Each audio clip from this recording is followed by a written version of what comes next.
Chers amis, bonjour et bienvenue dans cette vidéo dans laquelle on va analyser les capacités aériennes de la Russie au regard de ce qu'on observe évidemment en Ukraine depuis maintenant quand même 15 jours.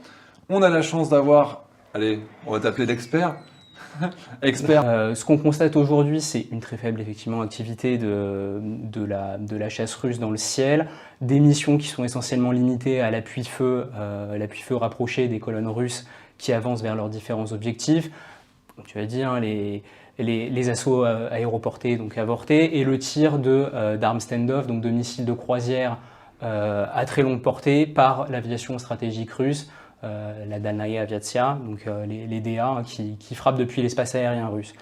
Donc, parce qu'ils utilisent des Tupolev 160 avec les missiles de longue portée. Tupolev 160, Tupolev 22 M3, donc le fameux backfire, hein, backfire C dans la terminologie OTAN, et les Tupolev 95 MS qui peuvent embarquer le missile KH-55, donc un missile stand-off à très longue portée. On est entre, suivant la version, on est entre 1500 et 2000 km de portée, missile développé sous l'Union soviétique, et plus récent comme développement, le missile KH-101, qui porte lui à 4000 km de portée, hein, donc, qui normalement aurait dû permettre de neutraliser les sites stratégiques ukrainiens, dont les aérodromes et les grandes stations radars, les pistes, les ports, les gros dépôts de munitions. Américains, notamment de renseignement électronique, travaillaient à plein pour l'Ukraine, qu'ils avaient mis en place une plateforme dédiée au partage de renseignements, donc de diverses natures, hein, de renseignements militaires, donc on imagine de signaux électroniques, donc sur une plateforme web pour le renseignement militaire ukrainien avec une fréquence de rafraîchissement toutes les demi-heures. Donc on parle là de renseignements très très frais qui est directement mis à disposition de l'armée ukrainienne pour anticiper les mouvements russes, éteindre ou allumer les bons radars aux bons endroits quand il faut, tendre des embuscades, etc.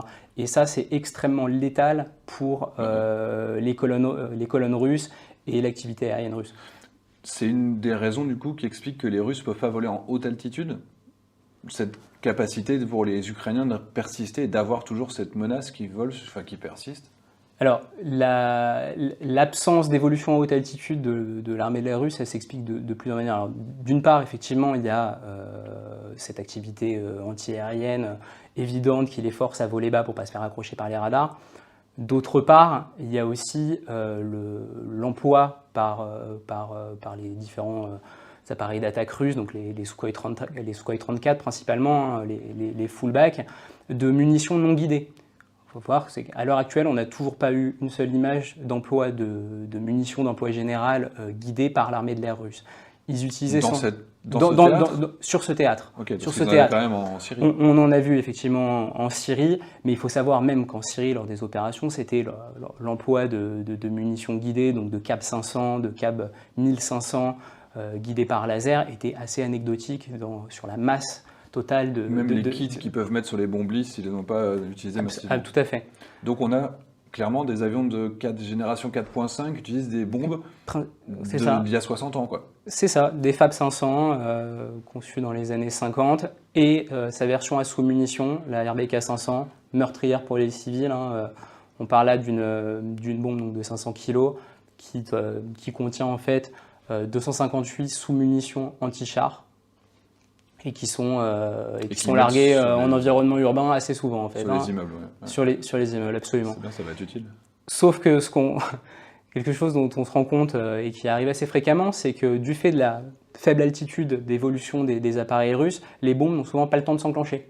Donc en fait, si elles sont larguées sous une certaine altitude, en fait, elles sont lâchées, elles n'explosent pas. Donc d'où le fait qu'on retrouve actuellement sur les réseaux sociaux un grand nombre d'images proviennent d'habitants d'Ukrainiens qui retrouvent au milieu de leur cuisine une Fab 500 non explosée. Eh bien, donc on n'a pas fini de les voir voler en basse altitude tant qu'ils n'auront pas maîtrisé le ciel. Mais du coup, ils se mettent en danger. Absolument. En se mettant en basse altitude, puisque de l'autre côté, on a fourni et on continue à fournir des milliers de missiles antiaériens à l'Ukraine, tirés depuis l'épaule, on pourrait l'utiliser demain, alors on n'a pas besoin de formation pour ça, et ils tombent comme des mouches. Ils ont perdu 4 Sukhoi 34, le truc de dernière génération. Ils ont perdu, je ne sais pas combien, 5, 6, 8 Sukhoi 25. Et ça, on parle que des éléments dont on a les preuves en source ouverte, qu'on a pu récupérer des images qui sont disponibles sur les médias sociaux. On a vu sur la base aérienne de Secha donc, qui est en Russie, hein, au nord-est de l'Ukraine, qui est une base aérienne normalement dédiée au transport stratégique, hein, ironiquement aux Antonov 124. On a vu arriver, donc il y a de ça 2 jours, 42 Antonov 2, ouais. Donc des biplans des années 50, ainsi que des avions de renseignement électronique et de brouillage électronique, donc IL-20M et IL-22PP pour le brouillage électronique. Ils forment une espèce de task force de suppression des défenses antiaériennes selon un processus qui est désormais bien rodé, puisqu'en fait c'est l'Azerbaïdjan qui l'a expérimenté au cours de sa guerre dans le Haut-Karabakh contre l'Arménie. Donc utiliser les AN2 comme leur pour que les autres tirent et se découvrent. Voilà, en fait, les autres n'ont plus le choix. C'est soit si la N2 est équipée d'une caméra et qu'on le laisse survoler, en fait, il repère votre position ou il transmet du renseignement à sa base aérienne et à son armée. Et si on l'abat, on révèle notre position. Donc en fait, c'est un peu un piège parfait qu'avaient trouvé les Azéris pour spotter, y compris en milieu montagneux, les défenses antiaériennes arméniennes. Et avec une réaction derrière, donc un complexe, on va dire, renseignement frappe extrêmement rapide, ça a été meurtrier pour les Arméniens. Et c'est malheureusement ce qui risque de se produire dans les jours à venir pour la défense antiaérienne ukrainienne. Mais ça veut dire aussi qu'ils n'avaient même pas anticipé ce besoin, et ils étaient tellement sûrs d'eux qu'ils auraient à casser totalement tout ce qui pouvait défendre l'espace aérien ukrainien, qu'ils n'avaient même pas prévu d'emmener ces Antonov 2 et ces avions de guerre électronique dès le début. Si je puis me permettre, je pense que dans ce cas-là, la question était plus politique que réellement militaire. S'il s'avère qu'ils escomptaient réellement terminer la guerre en 3 jours, ils n'avaient pas besoin de s'embarrasser, entre guillemets, à détruire l'ensemble du potentiel militaire ukrainien. Donc ils n'ont pas laissé les militaires préparer cette guerre telle qu'il aurait fallu le faire, parce qu'ils pensaient réellement que politiquement, ils gagneraient très très rapidement. Je le pense également. Ok. On a du coup ces avions de chasse, là je reviens du côté ukrainien, qui continuent à voler. Ils ont perdu d'ailleurs 2 Sukhoi 25 avant-hier, donc le 7 mars. On a toujours ces drones TB2 qui volent. D'ailleurs, ces drones TB2, ça veut dire que les aéroports fonctionnent encore. C'est-à-dire que les pistes des aéroports, ils n'ont toujours pas réussi à toutes les casser. C'était quelque chose qu'il fallait faire normalement dans la première heure de la première offensive, de la première nuit. Donc c'est que ces missiles ne sont pas suffisamment précis pour taper correctement sur la piste, ça c'est une certitude. Mais je veux juste préciser le TB2. Le TB2, le drone Bayraktar, c'est ce que les Turcs ont produit. C'est un petit drone, il porte 150 kg d'armement, il coûte rien. Il avait eu des résultats qui étaient assez intéressants, mais qui étaient aussi liés à une propagande réelle de la part de la Turquie, qui voulait valoriser aussi son savoir-faire national, sur le Haut-Karabakh que tu as cité, en Libye, en Syrie.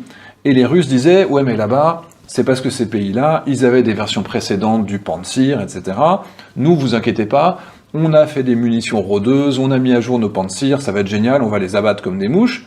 Résultat, hier, avant-hier, ils volaient encore. C'est ça. Il y a quelques jours, les médias sociaux nous ont fait parvenir une vidéo, une vidéo fuitée d'un opérateur de TB2 ukrainien qui montre effectivement un drone TB2 à la verticale au-dessus d'un Tor M2 qui est accompagné, un Tor M2, donc c'est un système de défense aérienne à moyenne portée, qui est conçu pour accompagner justement la fameuse colonne de véhicules de 60 km qui se dirigent, plutôt qui est bloqué vers Kiev. Ouais.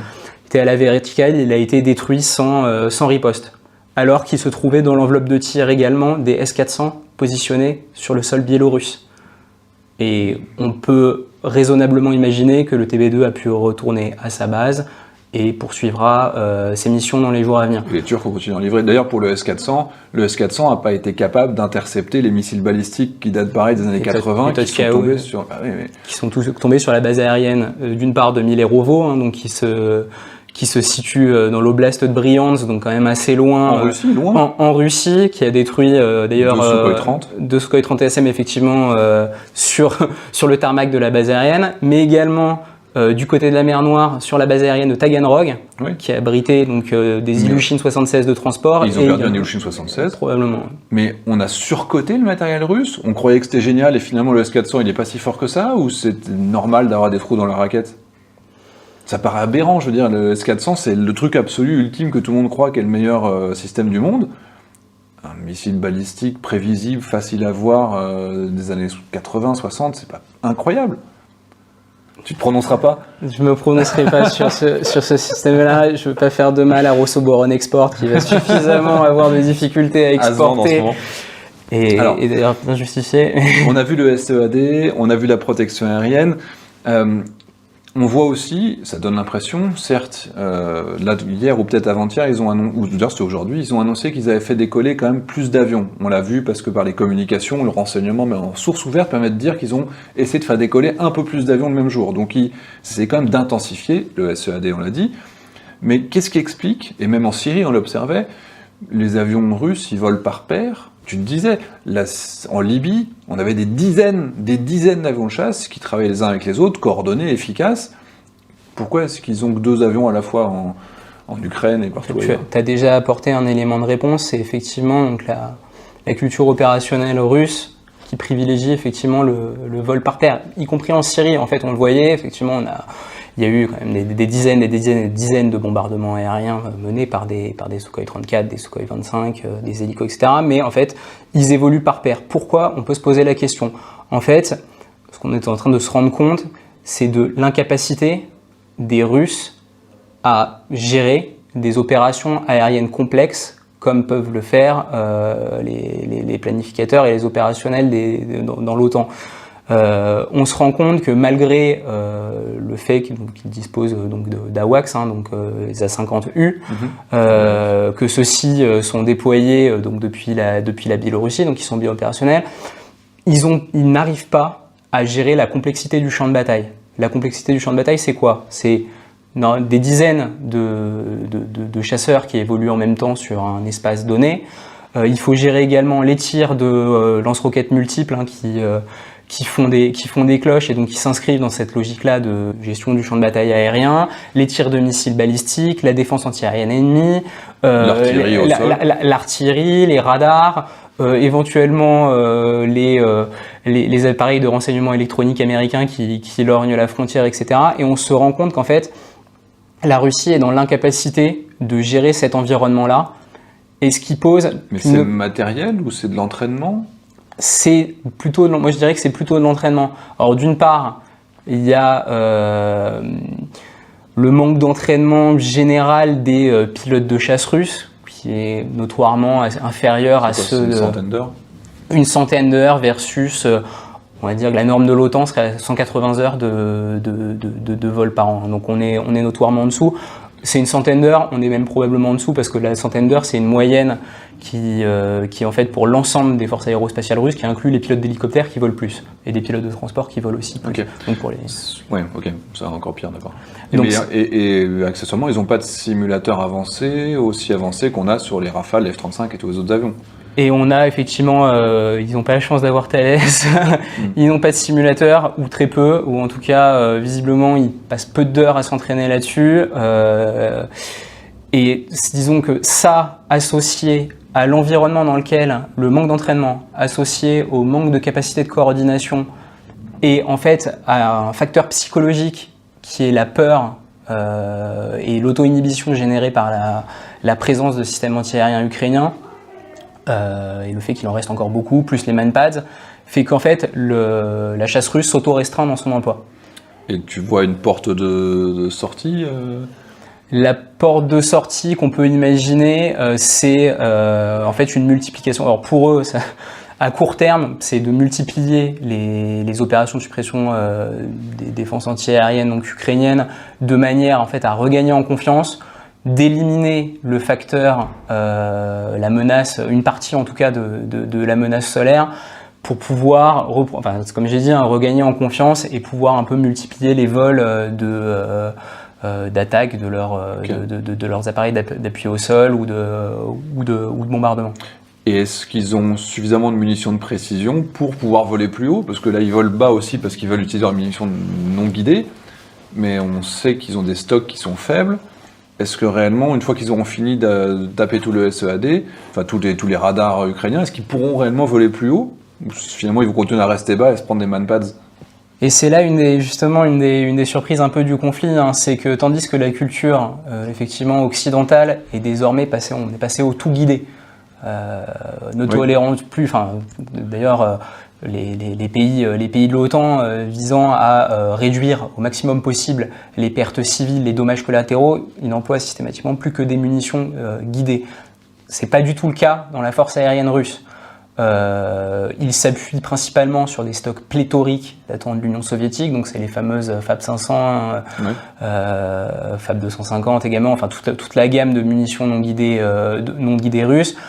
Et ils disposent en fait de stocks de munitions, en tout cas on estime leur stock de munitions guidées à un nombre très très restreint d'unités. Sachant qu'une bonne partie, quelques jours, sachant qu'une bonne partie a été consommée en Syrie et peine à être renouvelée.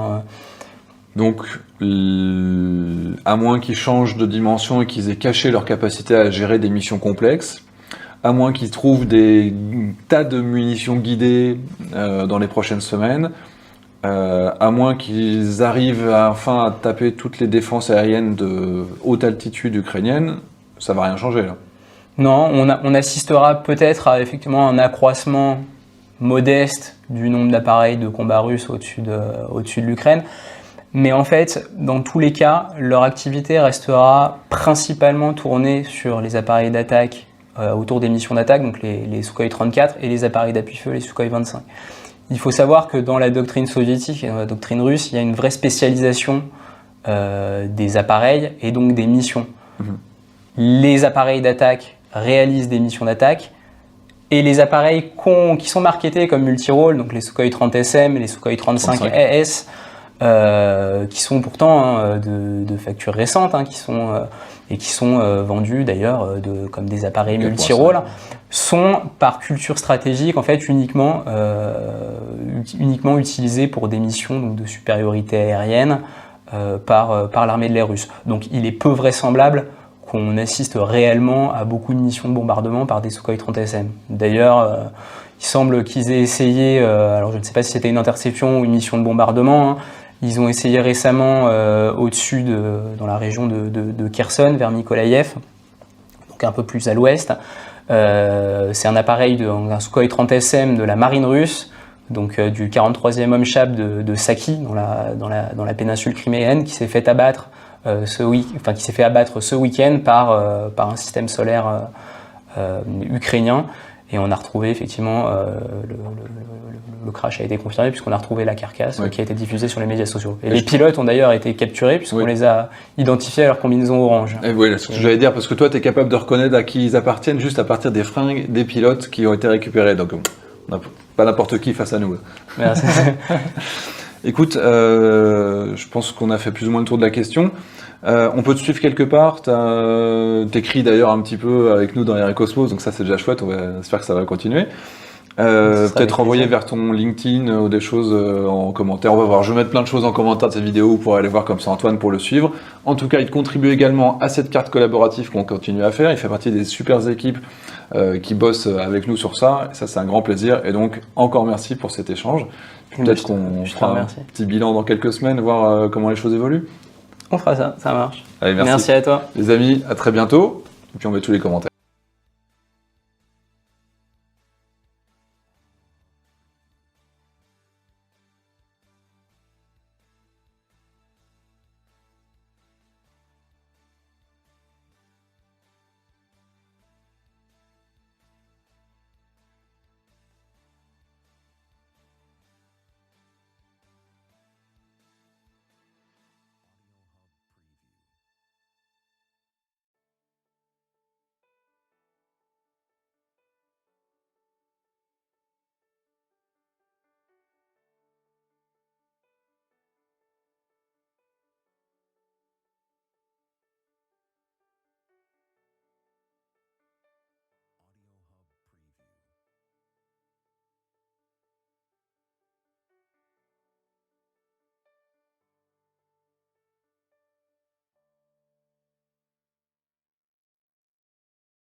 Merci, ciao.